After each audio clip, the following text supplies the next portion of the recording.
विश्वानि देव सवितरदुरितानि पराशुभ यद्भद्रं तन्न आशुभ। ॐ सहना भवतु सहनौ भुनक्तु सह वीर्यं करवावहै तेजस्विनावधीतमस्तु मा विद्विषावहै। ओम शांति शांति शांति। ओम श्री परमात्मने नमः। सांख्य कारिका का हम अध्ययन कर रहे थे, जिसमें हमने विगत कक्षा में कारिका संख्या 40 तक स्वाध्याय किया और जिसमें सूक्ष्म शरीर के संदर्भ में हमने कुछ वर्णन किया, देखा वहाँ पर, जिसमें कारिकाकार ने यह कहा कि जो सूक्ष्म शरीर हैं वह 18 तत्वों से मिलकर बने हैं, जिसमें एकादश इंद्रियां, अहंकार, बुद्धि और पंच तन्मात्र हैं। और ये जो सूक्ष्म शरीर हैं ये भोग कराने में स्वतंत्र रूप से समर्थ नहीं है, निरुपभोगम, यानी कि भोग कराने में स्वतंत्र रूप से बिना स्थूल शरीर के अपेक्षा किए वो समर्थ नहीं हो सकते। इसलिए केवल सूक्ष्म शरीर से भोग नहीं हो सकता है। तो अब भोग करने के लिए सीधा सीधा तो इंद्रियां ही कारण हैं। भोग कराने के साधन क्या है? यहाँ तो शरीर है, और शरीर में भी देखे तो ये भोग कहाँ से होते हैं? बाकी तो सब जो है ताम झाम इन्हीं 5 इंद्रियों के माध्यम से उसको भोग आदि दिलाने के लिए है। बाकी जो सेंसर हैं ये 5, जिसको हम ज्ञान इंद्रिय बोलते हैं, इन्हीं से हमें भोग होता है। आँखों से होता है, कानों से होता है, नासिका से होता है, जिह्वा से होता है, त्वचा से होता है।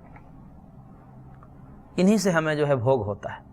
बाकी तो इन्हीं के सब रक्षित पोषित पालित के लिए सब व्यवस्थाएं बनाई गई है आंतरिक, कि भाई वो टिकेगी कैसे, तो बिना उसके नहीं टिक सकते हैं, तो इसलिए उसको धारित करने के लिए जो है बाकी तामझाम बनाया गया है। तो इसी प्रकार सूक्ष्म शरीर में देखें तो सूक्ष्म शरीर में इंद्रियां हो गई, बाह्य इंद्रियां और आंतरिक इंद्रियां। बाह्य इंद्रियां भी वहाँ सूक्ष्म इंद्रियां ही हैं, और आंतरिक इंद्रियां जो अंतःकरण है वो भी सूक्ष्म ही हैं। तो जो सारे इंद्रियां हैं वो तो समझ में आते हैं, लेकिन ये जो पंचतन मात्र कहे जाते हैं कि पंचतन मात्र का भी संयोग सूक्ष्म शरीर में रहता है। पंचतन मात्र क्या है? तो ये जो पंचभूत हैं जो हम देख रहे हैं, संगठित रूप में देख रहे हैं, इसी का जो सूक्ष्म भूत हैं, यानी कि इसी का जो सूक्ष्म परमाणु से भी जो सूक्ष्मतम इकाई है, ये तो संघात रूप में जो हम जगत देख रहे हैं पंचभूतात्मक, इसको तोड़ दीजिए, तोड़ देते हैं तो इसकी सूक्ष्म इकाई जो होती है वो परमाणु होती है, और परमाणु की भी जो सूक्ष्म इकाई होती है वो तन्मात्रा होती है। और उन्हीं तन्मात्राओं का योग सूक्ष्म शरीर में भी रहता है। अब प्रश्न उठता है कि ये जो सूक्ष्म शरीर में इंद्रियों का संपर्क, सहयोग, समन्वय, समुदाय तो समझ में आता है, लेकिन ये पंचतन्मात्र की क्या आवश्यकता है उसमें? क्यों ना हम मान ले गया चलो इंद्रियां चाहिए, और उस सूक्ष्म स्थूल के भेद से इंद्रियां होती हैं, तो सूक्ष्म शरीर में सूक्ष्म इंद्रियां के समुदाय को ही हम सूक्ष्म शरीर क्यों ना कह दें? उसमें तन्मात्र कहने की क्या आवश्यकता है? 18 तत्व की क्या आवश्यकता है? उसमें 13 ही तत्व मान लें, केवल इंद्रियों को मान लें। तब उसके लिए, इस समस्या का समाधान के लिए कारिकाकार ने कारिका संख्या 41 में कह रहे हैं, चित्रम यथाश्रयमृते स्थान्वादिभ्यो विना यथा छाया तद्वद् विना विशेषैर्न तिष्ठति निराश्रयम लिंगम। कह रहे हैं कि चित्रम यथा आश्रयमृते न तिष्ठति, जैसे कोई चित्र है वह बिना आश्रय के नहीं टिक सकता।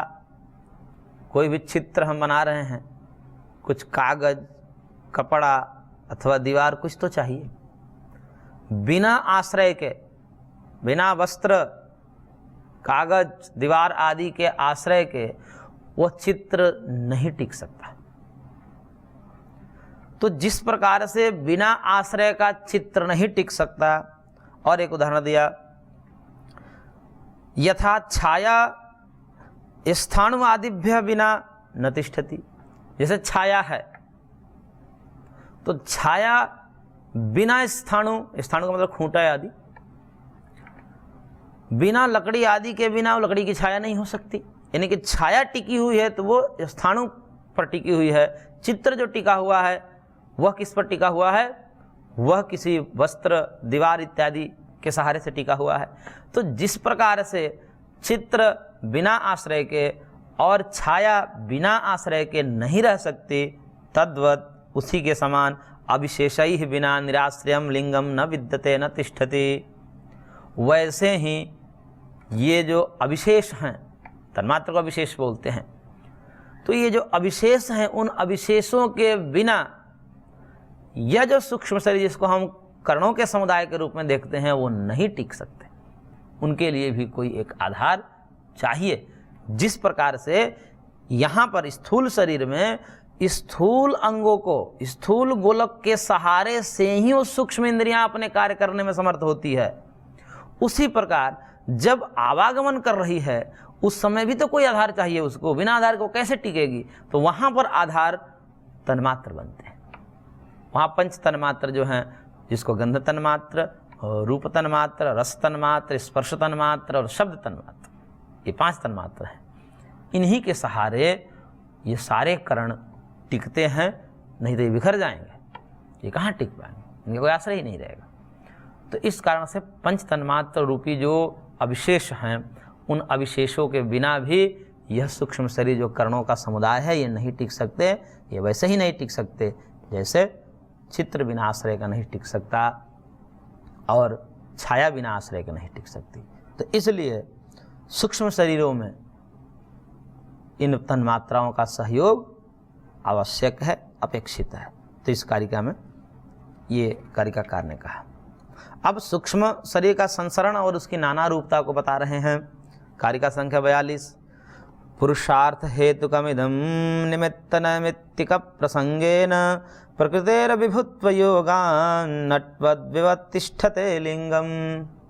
कह रहे हैं कि इदम लिंगम पुरुषार्थ हेतुकम, वो जो पुरुषार्थ भाव के रूप में विगत कारिका में कहा गया है कि भाव ही अधिवासितम लिंगम, भाव ये अष्टविध भाव हैं बुद्धि के, उन भावों से युक्त होकर के ये सूक्ष्म शरीर संसरण करते हैं। वहाँ जो कहा गया है उसी को यहाँ पर पुरुषार्थ कह करके कारिकाकार कह रहे हैं कि पुरुषार्थ हेतुकम इदम, क्योंकि वो तो भाव कारण है, उसको कारण मान सकते हैं हम, और कारण भाव है तो उसके कुछ कार्य होने चाहिए। धर्माधर्म जो अष्टविध भाव हैं बुद्धि के, वो तो कारण है, उससे क्या होगा? तो उससे पुरुषार्थ होगा। पुरुषार्थ क्या है? तो पुरुषार्थ भोग और अपवर्ग है। तो भोग और अपवर्ग रूपी पुरुषार्थ ही प्रकृति के संसरण में हेतु है, कारण है। इसलिए कहा इदम लिंगम पुरुषार्थ हेतुकम। ये जो लिंग शरीर है, सूक्ष्म शरीर को लिंग शरीर भी कहा जाता है, आतिवाहिक शरीर भी कहा जाता है। तो ये जो सूक्ष्म शरीर का प्रयोजन क्या है? पुरुषार्थ हेतुकम, यानी कि जीवों के भोग और अपवर्ग, सुख दुख रूपी भोग अथवा दुखों से निवृत्ति रूपी जो अपवर्ग है, उसी की कराने के लिए इनका प्रयोजन है, इनका अस्तित्व है। तो इसलिए पुरुषार्थ हेतुकम इदम। और निमित्त नैमित्तिक प्रसंगेन, निमित्त और नैमित्तिक ये 2 शब्द का प्रयोग किया यहाँ पर। निमित्त का मतलब होता है कारण और नैमित्तिक का अर्थ होता है कार्य।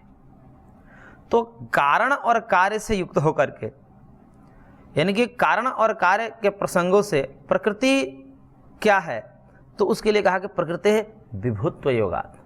प्रकृति का विभुत्व है, क्योंकि ये कारण रूप में भी है और कार्य रूप में भी है। यानी कि कार्य कारणात्मक जो पूरा जगत है उसका विस्तार जो है प्रकृति से ही है।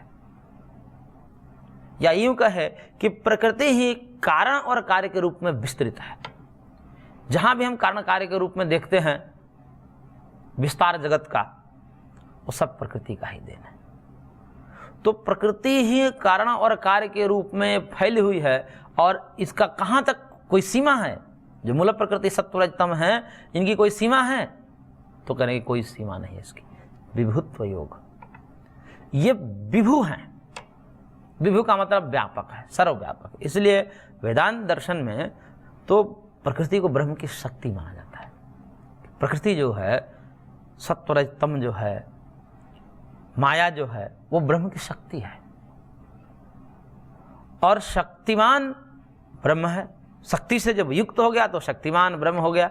तो शक्तिमान बिना शक्ति के नहीं रह सकता, ब्रह्म बिना माया के नहीं रह सकता। इसलिए वह जिस प्रकार से ब्रह्म विभु हैं, उसी प्रकार से ब्रह्म की शक्तिभूता जो माया है वह भी विभु है। इसका भी कहीं अंत नहीं है। अब आप एक अनुमान लगाइए, अनुमान क्या कहिए, उसको कल्पना करिए कि सांख्य के दृष्टिकोण से आकाश भी उत्पन्न हुआ है। ये जो हम जिसको आकाश खाली स्थान कहते हैं, जिसमें हम आवागमन करते हैं, आवागमन का जो आधार है, आश्रय है, वो आकाश है हमारे लिए।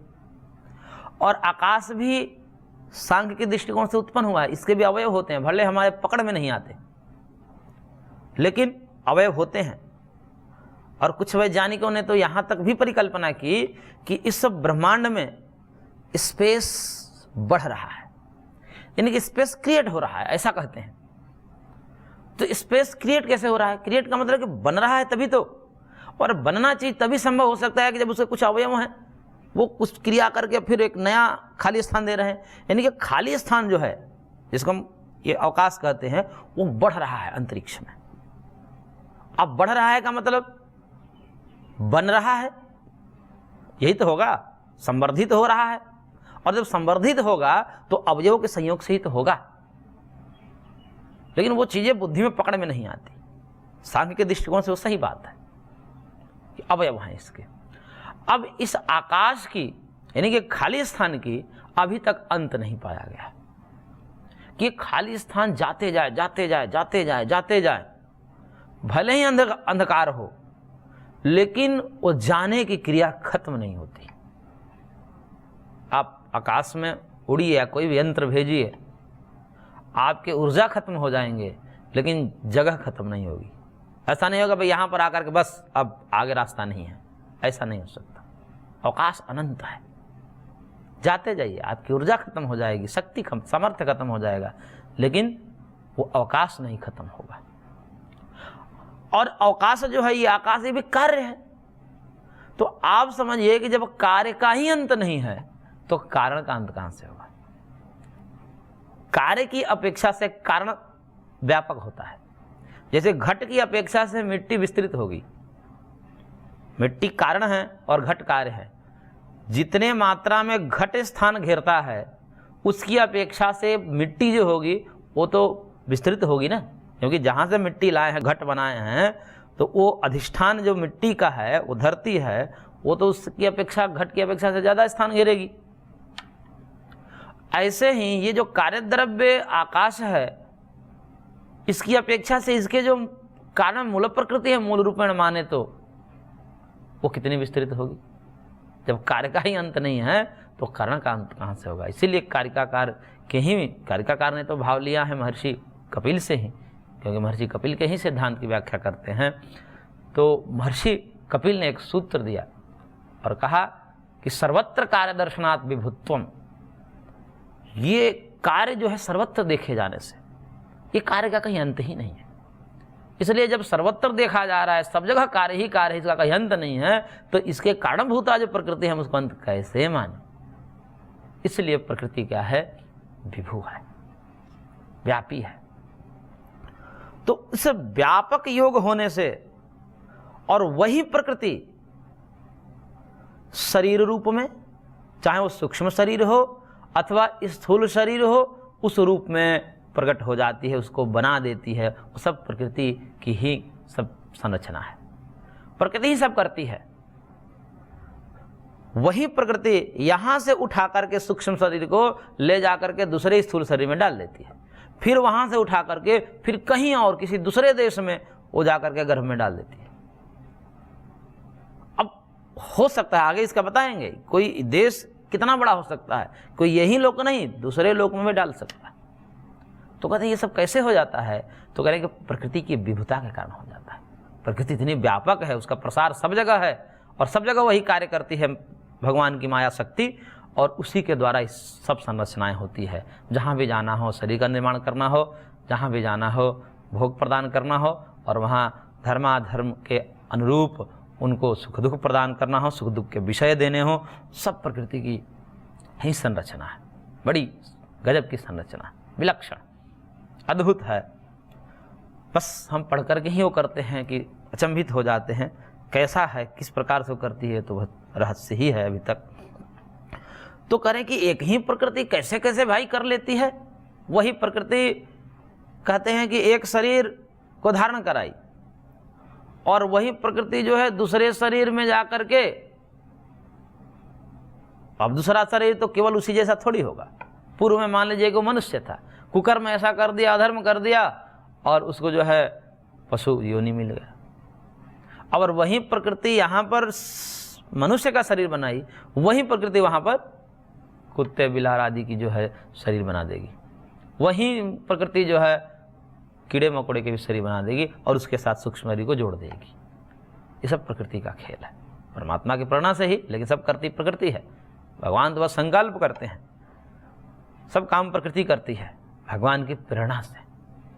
आत्मा की प्रेरणा से सारे काम प्रकृति अपने आप करेगी, केवल संकेत पा करके। प्रकृति में यह सामर्थ्य है, प्रकृति जड़ है, लेकिन जब परमात्मा का संयोग पाती है तो फिर जड़ नहीं रह जाती, चेतनवत भाषित होने लगती है, और परमात्मा के इशारे से सारे काम कर देती है।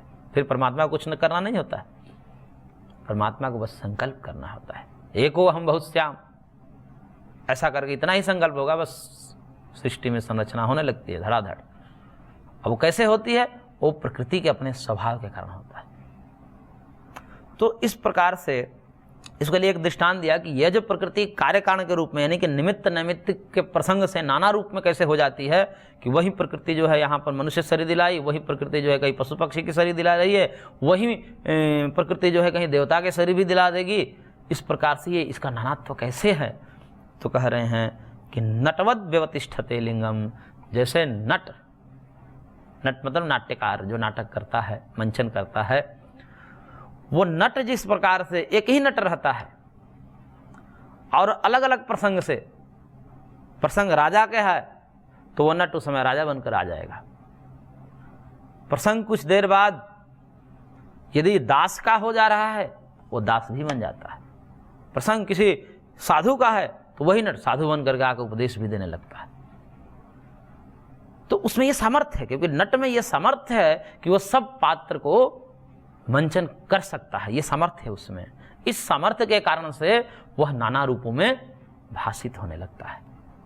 ऐसे ही प्रकृति निमित्त नैमित्तिक के भेद से, कार्य कारण के भेद से, और उसके मूल में भी पुरुषार्थ हेतु है, और उसके भी मूल में जो है धर्माधर्म रूपी जो अष्टविध भाव हैं बुद्धि के, वह हेतु है। उस हेतु के कारण कारण और कार्य के रूप में, निमित्त और नैमित्तिक के प्रसंग से वह नाना रूप में हो जाती है। एक ही प्रकृति नाना रूप में हो जाती है, नाना शरीर को बना देती है, और उस शरीरों के साथ उन नाना विषयों से जोड़ देती है।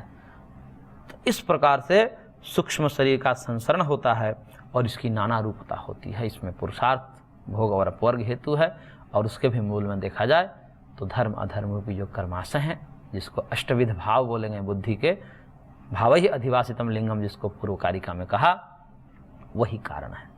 तो इस प्रकार से सूक्ष्म शरीर का संसरण यहाँ पर बताया।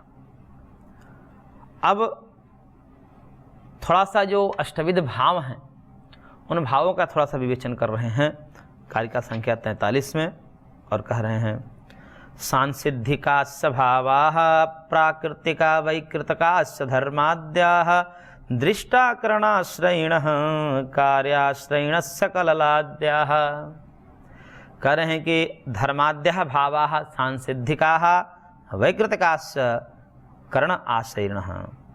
ये जो अष्टविध भाव जो बताए गए हैं, आठों भाव जो हैं बुद्धि के, बुद्धि में रहते हैं, यानी कि अंतःकरण में रहते हैं वो भाव, धर्म अधर्म, ज्ञान अज्ञान, वैराग्य अवैराग्य, ऐश्वर्य और अनैश्वर्य, ये 8 ही भाव हैं। और इन्हीं 8 भाव से युक्त होकर के ये नाना प्रकार के शरीर ये देखने में आते हैं। इन शरीर के विविधता के पीछे क्या कारण है? शरीर की विविधता, स्वभाव की विविधता, सुख दुख रूपी भोग की विविधता, इन समस्त विविधताओं के पीछे क्या कारण है? यही अष्टविध भाव कारण है। उसी को कर्म भी कहते हैं। इसलिए महर्षि कपिल ने कहा कर्म वैचित्र्यात् सृष्टि वैचित्र्य। कर्म की विचित्रता से, विलक्षणता से, विभिन्नता से ये सृष्टि में, जगत में विविधता है। वो चाहे शरीर के रूप में हो, इंद्रियों के रूप में हो, विषय के रूप में हो, इसके पीछे वही कर्म कारण है। और उसी को यहाँ पर विस्तार से अष्टविध भाव के माध्यम से कह रहे हैं। और उसी अष्टविध भावों को एक दूसरे प्रकार से विभाग कर रहे हैं और कह रहे हैं कि ये अष्टविध जो भाव हैं इसके भी 2 विभाग हैं, सांसिद्धिकाः वैकृतिकाश्च। सांसिद्धिक हैं और वैकृतिक है। सांसिद्धिक को ही कह दिया, सांसिद्धिकाः प्राकृतिकाः। जो सांसिद्धिक अर्थात स्वाभाविक अर्थात प्राकृतिक, प्रकृति से आया है, यानी कि स्वभाव से आया है, वह भाव जो स्वभाव से ही आते हैं। कुछ भाव स्वभाव से आते हैं और कुछ भाव यहाँ पर अर्जित करने पड़ते हैं। भाव का अर्थात धर्म धर्म आदि। तो कुछ धर्म धर्म ऐसे होते हैं जो स्वभाव से ही होते हैं, धर्म अधर्म, वैराग्य अवैराग्य, ऐश्वर्य और अनैश्वर्य, ये दोनों प्रकार से। यानी कि सत्व प्रधान हो गया तो 4 हो जाएंगे, उसके विपरीत तमस प्रधान जो हो जाए उसके विपरीत हो जाएगा। तो सत्व प्रधान मिलेंगे तो ज्ञान, धर्म, वैराग्य और ऐश्वर्य। तमस प्रधान लेंगे इनका उल्टा विपरीत में अधर्म, अज्ञान, अवैराग्य और अनैश्वर्य। तो ये प्रत्येक जो है इनके 2 विभाग हो सकते हैं। यानी कि धर्म, ज्ञान, वैराग्य और ऐश्वर्य, ये चारों के 2 भेद हो सकते हैं। एक सांसिद्धिक यानी कि स्वाभाविक और एक वैकृतिक अर्थात नैमित्तिक। स्वभाव से भी ये आते हैं और किसी निमित्त से, उपासना आदि के द्वारा, कर्म आदि करके भी इसको अर्जित भी हम करते हैं, उत्पन्न भी करते हैं। जैसे महर्षि कपिल हैं।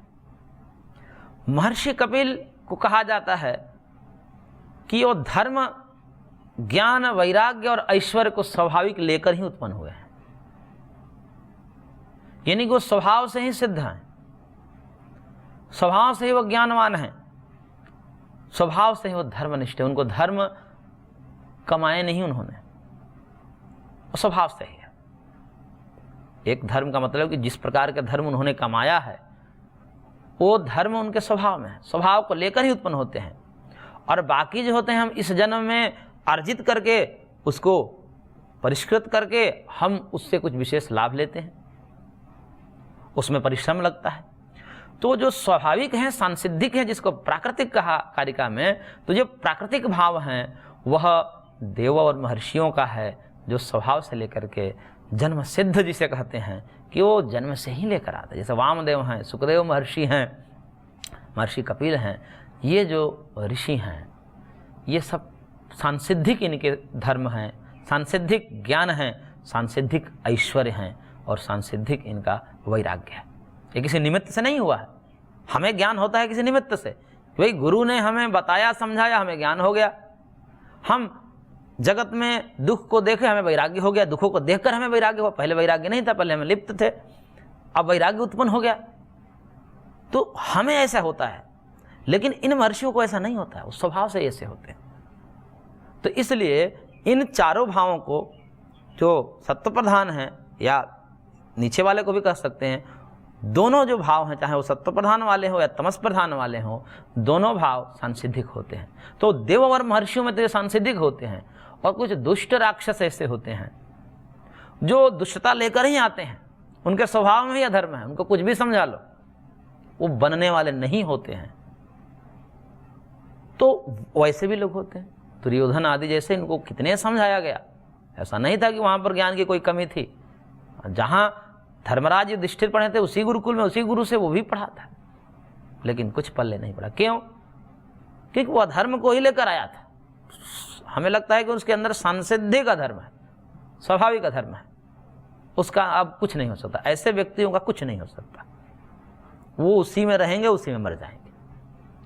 तो ऐसे सांसिद्धिक धर्म वाले भी होते हैं और सांसिद्धिक अधर्म वाले भी होते हैं।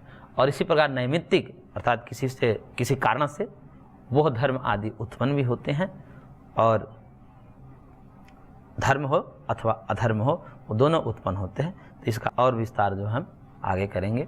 आज की कक्षा को हम यहीं पर विराम देते हैं, शेष अगले अंक में। ओम शांति शांति शांति।